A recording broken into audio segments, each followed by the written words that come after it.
할렐루야, 반갑습니다. 2월 25일 화요일 아침 묵상 시간입니다. 오늘 우리가 함께 보실 말씀은 누가복음 6장 39절부터 49절까지 말씀입니다.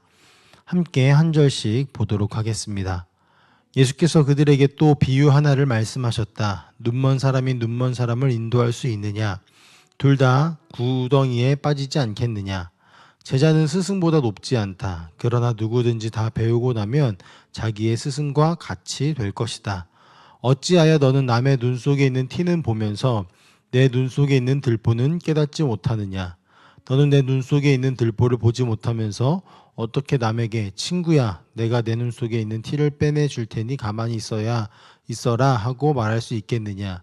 위선자야, 먼저 내 눈에 들보를 빼내어라. 그리해야 그때에 내가 똑똑히 보게 되어서 남의 눈 속에 있는 티를 빼내 줄 수 있을 것이다. 좋은 나무가 나쁜 열매를 맺지 않고 또 나쁜 나무가 좋은 열매를 맺지 않는다. 나무는 각각 그 열매를 보면 안다. 가시나무에서 무화과를 거두어 들이지 못하고 가시덤불에서 포도를 따지 못한다. 선한 사람은 그 마음속에 갈무리 해놓은 선더미에서 선한 것을 내고 악한 사람은 그 마음속에 갈무리 해놓은 악더미에서 악한 것을 낸다. 마음에 가득 찬 것을 입으로 말하는 법이다. 어찌하여 너희는 나더러 주님, 주님 하면서도 내가 말하는 것을 행하지 않느냐? 내게 와서 내 말을 듣고 그대로 행하는 사람이 어떤 사람과 같은지를 너희에게 보여주겠다.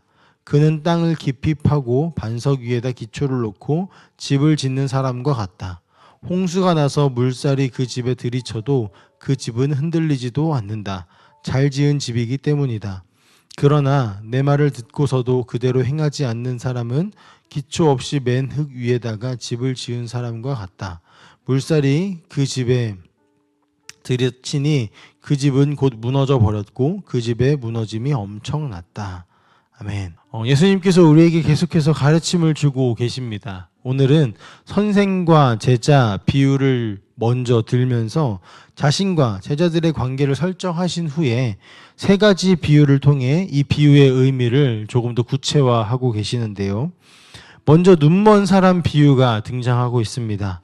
두 개의 질문이 주어집니다. 눈먼 사람이 눈먼 사람을 인도할 수 있겠는가라는 질문과 둘이 다 두 구덩이에 빠지지 않겠는가라는 질문입니다. 선생은 제자를 가르침으로 선도하는 사람입니다. 제자는 선생의 가르침과 그와 관련한 선생의 모든 것을 따르는 사람입니다. 선생은 인도자이고 제자는 따르는 사람이죠. 눈먼 자는 인도하는 자가 아니라 인도를 받는 자여야 합니다. 그런데 예수님께서는 눈먼 자가 눈먼 자를 인도할 수 없다라는 말씀으로 오늘의 말씀 가운데 하고 계십니다. 그것도 종교 지도자들이 떠난 후에 말이죠.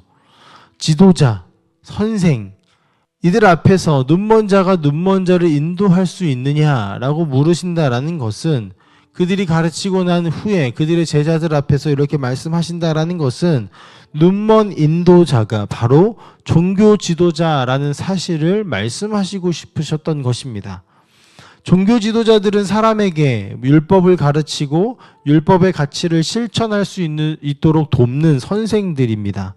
하지만 예수님께서 보시기에 그들은 율법이 제시하는 참된 길을 알지도 보지도 못하는 사실상 눈먼 자가 된 지 오래된 것입니다. 진정 율법을 알았다면 하나님을 사랑하고 이웃을 사랑했을 것이죠. 그 이웃의 범위도 매우 광범위하게 적용했을 것입니다. 우리가 너무나 잘 알듯이 선한 사마리아인 이야기만을 보아도 율법 지도자들 그리고 종교 지도자들이 쓰러져 있고 죽어가는 유대인을 외면하고 돌아갔던 것을 우리는 상상하고 또 말씀을 통해 알고 있습니다. 그들은 전통과 규례로 율법의 정신을 인위적으로 제한하고 왜곡했던 것입니다. 그들에게 원수는 사랑할 수 없고 하지 않아도 되는 명확한 대상이 되어버렸고 또 죽어가는 이 시체를 만지지 말라는 어떤 그런 율법 때문에 죽어가는 이웃을 외면하게 되어진 것입니다. 하지만 예수님께서는 원수를 사랑의 범주 안으로 끌고 들어오십니다. 낮은 자들을 사랑하라고 말씀하십니다. 그렇기 때문에 예수님께서 인도하시는 길은 참되고 선한 생명의 길이 되는 것입니다. 하지만 종교 지도자들이 인도하는 길은 거짓되고 악한 죽음의 길입니다. 그것을 예수님께서는 구덩이에 빠지는 것으로 비유하고 계신 것이죠.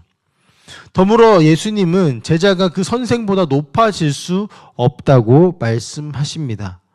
최고의 제자는 선생을 넘어서는 사람이 아니라 선생과 같이 되는 것이죠. 물론 이 말에는 스승의 온전함이 전제되어집니다. 온전한 스승 밑에 온전한 제자가 나오고 불완전한 스승 밑에서는 불완전한 제자가 나올 수밖에 없다라는 것입니다. 눈먼 자와 같은 종교 지도자들은 불완전한 가르침으로 유대교를 구덩이로 인도하고 있었습니다. 이를 통해 예수님께서는 자신은 완전한 가르침으로 생명의 길로 인도하는 사람이며 그 길을 따르는 제자들 또한 예수를 닮은 자들이 될 것이다 라고 이 비유를 통해 말씀하셨습니다. 이어서 예수님께서는 더 크게 확장된 비유로 앞에 있는 비유들을 설명하고 계시는데요. 바로 티와 들보의 대조입니다. 티는 가장 작은 것을, 들보는 가장 큰 것을 의미합니다. 티와 들보는 약점, 죄 등을 의미하고 있는데 그 크기의 차이는 비교가 불가할 정도입니다. 그런데 티는 형제의 눈 속에, 들보는 내 눈 속에 있는 것이죠. 비유의 의미는 명확합니다. 타인의 작은 죄는 잘도 보고 지적하면서 자신이 가지고 있는 이 커다란 죄는 볼 수도 없어서 바로 잡을 수 없는 상태라는 것입니다. 종교 지도자들을 이야기하는 것이죠. 예수님은 이러한 사람을 위선자라고 지적하십니다. 그리고 종교 지도자들을 향하여서 너희 눈에 있는 들보는 보지도 못하면서 누구를 가르치느냐라는 역설적인 질문을 하고 계신 것입니다. 이어서 나오는 좋은 나무 열매와 나쁜 나무 열매 비유도 마찬가지입니다. 이 모든 비유들을 통하여서 예수님은 종교 지도자들에게 명확하게 지적하십니다. 좋은 나무는 반드시 좋은 열매를 맺을 수밖에 없습니다. 그 반대도 마찬가지입니다. 그것이 서로 겹쳐질 수 없다라는 전제하에 맹인과 외식하는 자가 목된 나무와 평행하게 되어집니다. 그리고 이 모든 것을 통하여서 말씀하시는 것, 거짓 선제자에게, 거짓 선생에게서는 참된 제자가 나올 수 없다라는 것입니다.